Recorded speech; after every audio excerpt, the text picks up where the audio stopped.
What?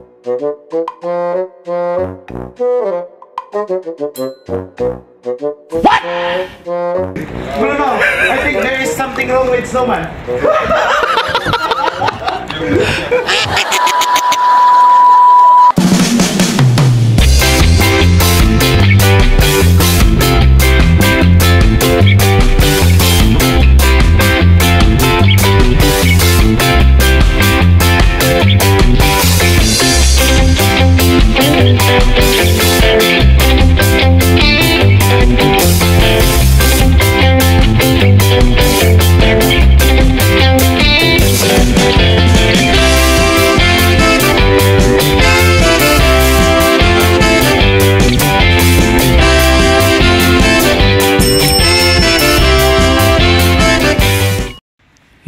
Yo, what's up mga katagay? Isang nagyayelong umaga po sa inyong lahat mga katagay. At ngayong umaga ay papasok kami sa trabaho ni paring Yejex. Ang hirap palang bumiyahe mga katagay kapag nagyayelo. Ang hirap palang pumasok sa trabaho pag ganito.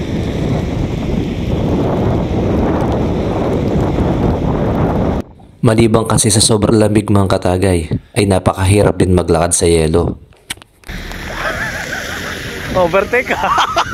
Overtake, pre. Overtake. Nag-overtake ako. Dumaan ako sa gitna eh. Hindi pa kasi sanay ang katawan ko sa lamig. Lalo na galing ako sa tropical country na tulad ng Pilipinas. Pre. Solid. Yung mga tao nga dito na sanay na sa lamig eh, nilalamig pa rin. Paano pa kaya tayo na galing sa mainit na bansa? Slide ka dyan eh. Hi guys. Hi guys. Welcome to my life. Na.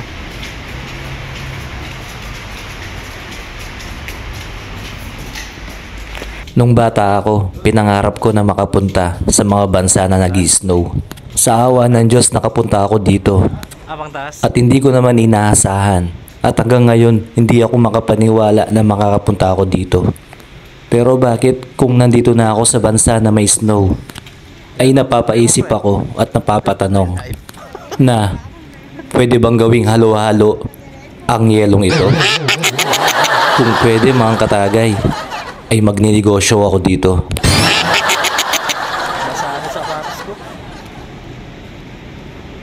Hindi rin maiwasan na marami ang mga taong bumabagsak dito or nag-i-slide sa yelo. Lalo na yung mga nagmamadali at yung mga late na sa trabaho, katulad namin. Wait, ito eh. Nabagsak siya, pre. Ha? Bumagsak. Ano bumagsak? Bumagsak siya?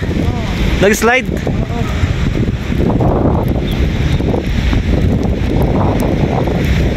Ay puta.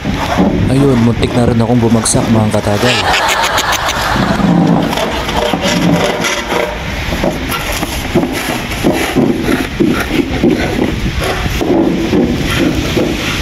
Yung magandang taan ngayon. Paglabas natin, hindi tayo tatrabahoin natin. Oo. Dito yung tatrabahoin natin. Hindi pa nga tayo nakakapasok sa trabaho, paring Gex. Gusto mo part-time agad? Sa wakas, nakarating din kami sa bus station mga katagay. Wow! So, Na mga huwag kayong mawalan ng pag-asa. Lalo na mga lalaki kasi gusto rin nila yung mga Pinoy eh.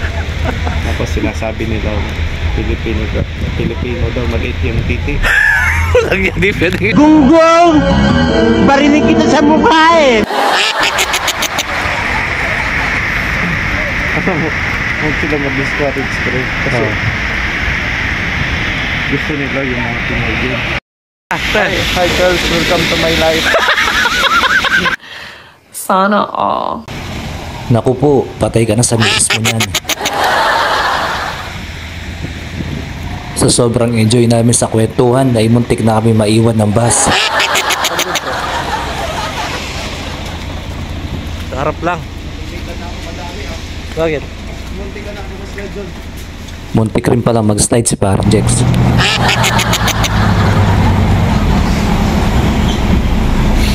Pre, oh, sa harap mo.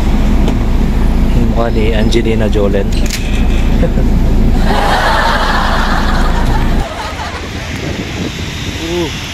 Nakababa na kami ng bus mga katagay at naglalakad na kami papuntang trabaho. Ay, lumalakas na naman, oh. Bigyan kita dyan, pre. Ano? Bigyan kita dyan. Guys? Oh.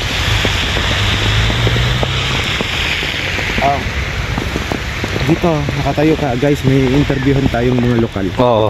Tapos lapit ka sa akin. Hmm. Hi, how are you? May maniniwala kaya na lokal ka, pre. Damam. Ano kasi yung oo sa sa Arabic? Aywo. Hindi. Ay, pag hindi. Ano? Yun no. Aywan eh. Kawan pa.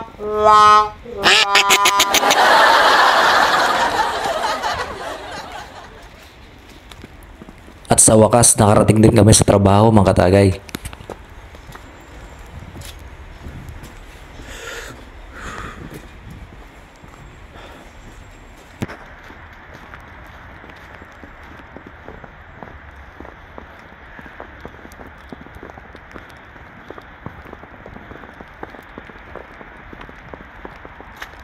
Sobrang lamig talaga katagay sa labas. Imagine, 4 na patong na ang suot ko. Pero nilalamig pa rin ako.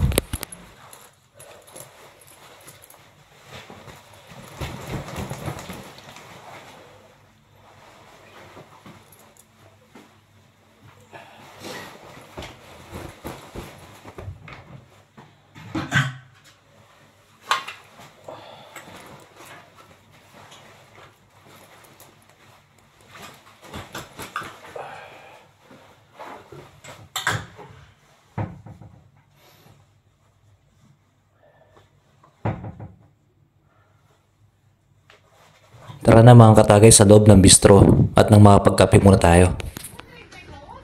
Naglalaro muna yung mga kasama namin bago kami mag-start sa trabaho.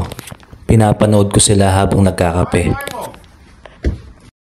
Si Branislav gagawa daw siya ng snowman. Haydi, Bruno! Vlog mo yan, pre. Carlo, make a snowman. Yeah! Snowman. Haydi! Haydi. Yung snowman si ano eh. Sanay na sanay silang gumawa ng snowman. Wow. Di ćemo ga staviti.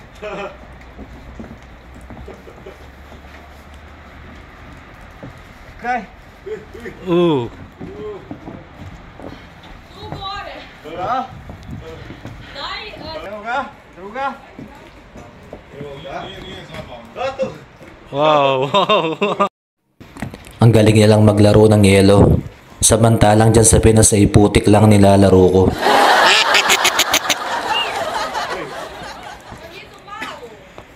Sad malo, pa da. Pa mora imati tijelo, noge, tijelo i glavu. At nang may biglang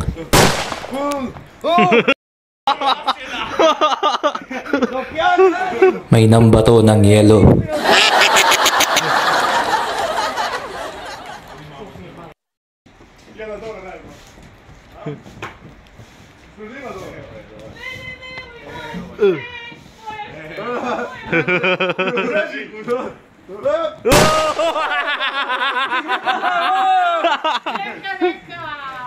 Chef!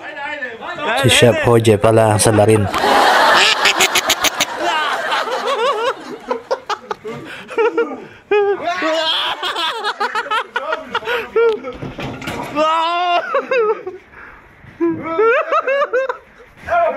Ayun, at kami naman ang pinagbabato. Yeah! Daj Matej, koliko nisi slagao ovo? Evo da mu nije hladno, malo šalbu stavi. Wow.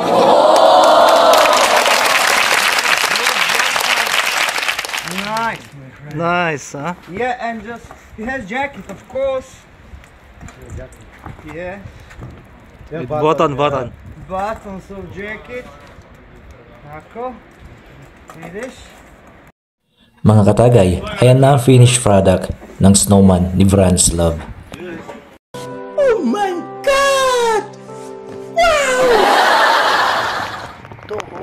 Umpisa na kami sa trabaho mga katagay. Pick up muna tayo ng mga alak. Magtapon muna tayo ng mga basyo ng bote kasi malapit na tayo mag-out. Wow.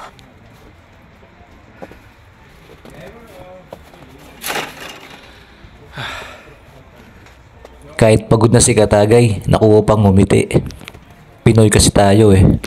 Saan na lang tayo magpunta? Matapos ang 7 oras mga katagay, eto, pauwi na naman kami. Oh, bote? Kala ko may bibiling ka doon sa Lidl. Baba tayo sa Lidl. Yung bibilhin natin doon, yung tikuman.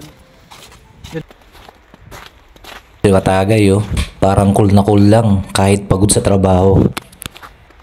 Alam nyo mga katagay, hindi ka mapapagod sa trabaho mo. Lalo na kung nag-e-enjoy ka at mahal mo ang kung anong trabaho mo ngayon. At syempre, nandyan ang pamilya mo na lagi mong inspirasyon. At ang pinaka-importante, nandyan si God para gabayan ka sa lahat ng mga decision mo.